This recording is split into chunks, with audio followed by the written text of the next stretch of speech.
Teisha Bader with the JBS News Update for Wednesday, February the 25th, 2015.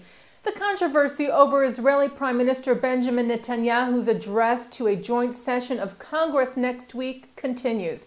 Last night on PBS's Charlie Rose, U.S. National Security Advisor Susan Rice said the invite to Netanyahu by Republican Speaker of the House John Boehner and the Prime Minister's acceptance of it has created damaging partisanship. What has happened over the last several weeks, by virtue of the invitation that was issued by the Speaker and the acceptance of it by Prime Minister Netanyahu on 2 weeks in advance of his election, is that on both sides there has now been injected a degree of partisanship, which is not only unfortunate, I think it's destructive of the fabric of the relationship, and it's something. Rice stressed that keeping U.S.-Israel ties separate from politics was in the best interest of both countries. Netanyahu, meanwhile, wrote to House Democrats that he regrets that the invite by Boehner is being perceived by some as partisan. Reuters reports that they obtained the letter Netanyahu sent in response to an invite from Illinois Senator Richard Durbin and California Senator Dianne Feinstein for the Prime Minister to privately meet with Senate Democrats when he comes to Washington next week. Netanyahu reportedly wrote that while appreciative of the gesture, meeting with Senate Democrats at this time could, quote, compound the misperception of partisanship regarding my upcoming visit. He wrote of Boehner's invite, "I can assure you my sole intention in accepting it was to voice Israel's grave concerns about a potential nuclear agreement with Iran that could threaten the survival of my country." And the Anti-Defamation League, meanwhile, issued a statement yesterday in advance of the Netanyahu address urging support for the Prime Minister. ADL National Director Abe Foxman, who plans to attend Netanyahu's speech both to AIPAC and to Congress, said that while the ADL thought the initial decision by Netanyahu to accept the invite from Boehner was ill-advised, now that it was taking place, bipartisan support was needed.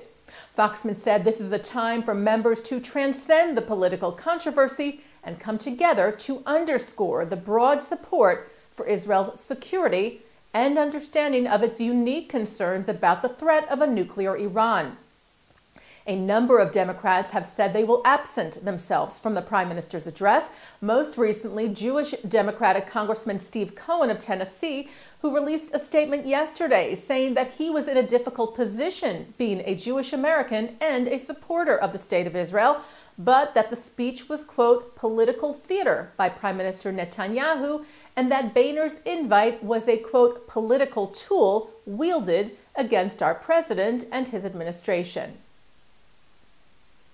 According to a report in The Atlantic today, Israel's ambassador to the U.S., Ron Dermer, unsuccessfully tried to get the support of moderate Arab states for Netanyahu's address to Congress.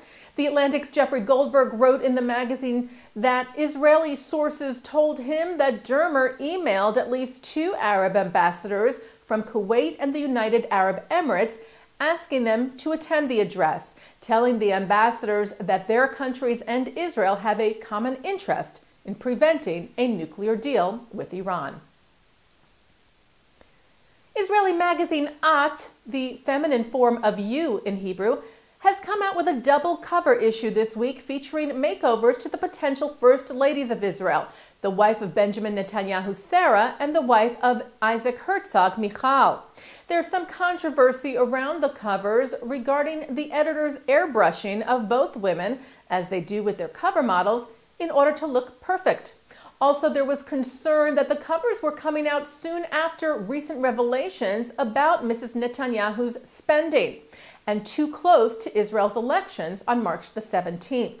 Haaretz reports that Mrs. Netanyahu and her associates demanded a freeze on the piece until after the elections, and that an attorney for the Prime Minister's wife issued a letter to the magazine warning it of possible legal action. At said they would publish the cover photo and photos inside the magazine regardless. Nefesh B'Nefesh has named the winners of its 2015 Bonei Tzion Prize. The $100,000 award recognizes outstanding recent and veteran olim, or immigrants to Israel from English-speaking countries, who have contributed to the State of Israel. This year's winners include Rabbi Dr. Seth Farber, founder and executive director of Etim, which helps Israelis in issues of religious authorities, and John Medved, founder and CEO of Our Crowd, who has invested in over 100 Israeli startup companies.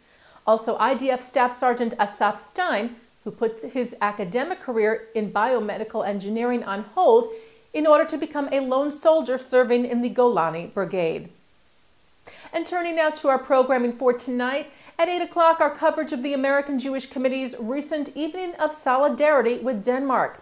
Then at 9, Mark Golub sits down with journalist Tuvia Tenenbaum, who talks about his break from his ultra-Orthodox childhood in Bnei Brak in his new book called Catch the Jew. That's all coming up tonight on JBS and jbstv.org.